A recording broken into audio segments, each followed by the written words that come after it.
All right, welcome and thank you for selecting this video. Over the next few minutes, I'm going to show you how to do the 1-minute challenges in our Learn to Read Storybook series.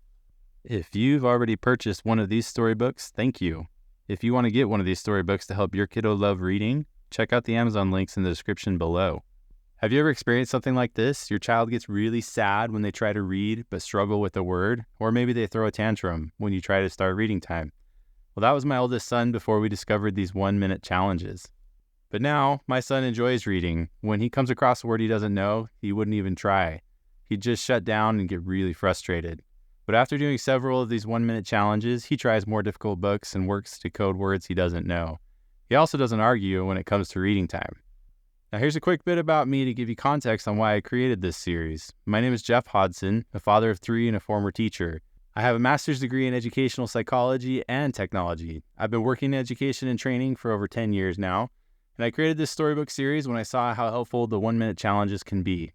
Now let's talk about the focus of these challenges. It'd be great if we could all be early readers, but not everyone learns to read quickly or easily. So our focus with these books is learning to love reading, feeling confident, and becoming a lifelong reader. We're also focused on building a growth mindset, which is so important to building grit and being willing to try hard things. These challenges very clearly show children that they can improve in just a few days. Seeing this progress helps build that confidence. Your child will compare themselves to no one else but themselves. So it also encourages them to focus on learning at their own pace and running their own race. And I know how busy life as a parent can be. These challenges only take 1 minute per day. All you need is the book, a pencil, and a timer. You can fit this in any schedule. Each week has a guide that makes it super easy to help your child learn key phonics skills. All you have to do is read the guide with your child and let them practice the list of words to prepare for each week's story. No prior teaching experience needed. Now, when I discovered these 1-minute challenges through my son's homework, I saw how difficult the formatting made it for him. Words were crammed together, fonts were too small. I wanted him to be able to focus on reading and not decoding the formatting of the page he's reading. So when I designed these storybooks, I optimized the formatting for children with dyslexia, with large font, extra spacing, and dyslexia-friendly fonts. This formatting helps all kiddos, not just those with dyslexia, read with the least amount of stress. Now it's time to dive into how to do the challenges. Each storybook has 52 stories. It's designed for your child to complete 1 story a week, reading just 1 minute a day. This gives you a full year of reading challenges. Here's what you'll see each week in the book. On the left, you've got the guide I mentioned earlier. Simply read the introduction paragraph out loud to your child.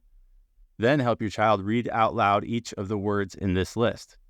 This is the score box you'll use to record each day's score. Here on the right, you've got the story title at the top. Then below that, you've got the story for the week.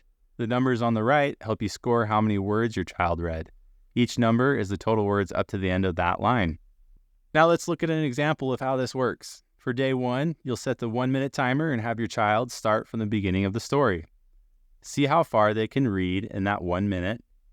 Let's say your child gets to the word wasp here. It's the end of this line, so we can just look at the column on the right and see that they read 32 words. Then you'll record 32 in the day 1 score box. Now on day 2, you'll set your 1-minute timer and have your child start at the beginning of the story again. See how far they can read before the timer goes off. Let's say they get to the word speak here.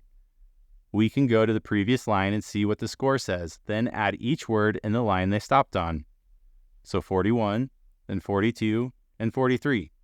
43 would be the number of words the child read, and we put that in the day 2 box.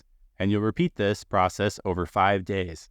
Notice we're not doing cumulative scores, just recording the score for each day. We want the child to see how much farther they can read by the end of the week. Make sure you celebrate their progress. Point out any growth they have throughout the week. If they don't do as well as the previous day, help them understand that it's normal. When you're learning, you have ups and downs. But help them focus on the overall growth they see. Now let's talk about whether you should correct your child's mistakes during the challenge. If your child focuses on reading too fast and is not trying to get the words right, you can correct the words during the challenge to help slow them down and focus on accuracy. Another option is to subtract the number of incorrect words from their score each day. You just follow behind them quietly and mark the words they got wrong, then take those words away from their score.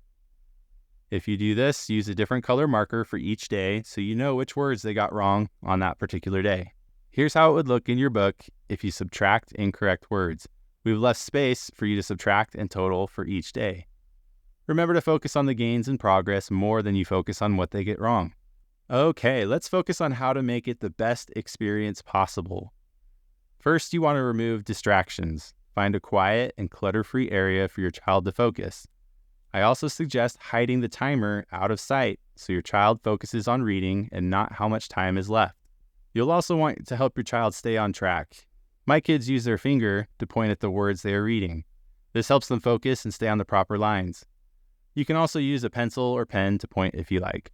I get questions about how to adjust the difficulty all the time. If your child is advanced in reading through the whole story before the time is up, you can reduce the time.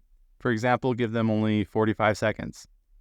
If your child is struggling with the time pressure, you can give them more time, like extending to 1.5 minutes. Just be sure to keep the timer consistent from day 1 to day 5, so you have a reliable comparison between the scores. What I mean is if you use 45 seconds on day 1, keep the timer at 45 seconds through the rest of the week. And that's it. And we want your feedback, so please leave a review when you purchase the book. It helps other children and parents find these resources and learn to read. We'd love to see your child's progress, so please share a picture or a note with us on social media. You can find our social accounts linked below. Have a great time reading.